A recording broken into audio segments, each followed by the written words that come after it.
Seruan terbuka kepada bangsa Aceh. Assalamualaikum warahmatullahi wabarakatuh. Bismillahirrahmanirrahim.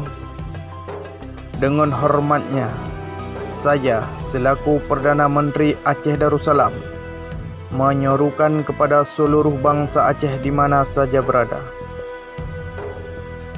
memanjatkan doa kepada Allah yang Maha Kuasa. Semoga negara-negara sahabat Aceh di masa lampau terbuka hati untuk menjalin kembali hubungan diplomatik dan memberi pengakuan kepada Aceh sebagai negara merdeka dan berdaulat. Sebagaimana disampaikan dalam surat diplomatik Perdana Menteri Negara Aceh Darussalam pada 18 Maret yang lalu.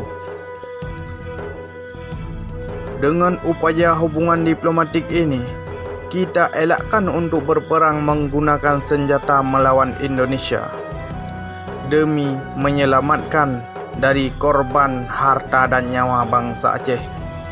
Semoga Allah merahmati dan merezai perjuangan diplomatik yang tengah kita bangun ini. Amin ya Rabbal Alamin. Dr. Haji Yusra Habib Abdul Ghani SH, Perdana Menteri Aceh Darussalam.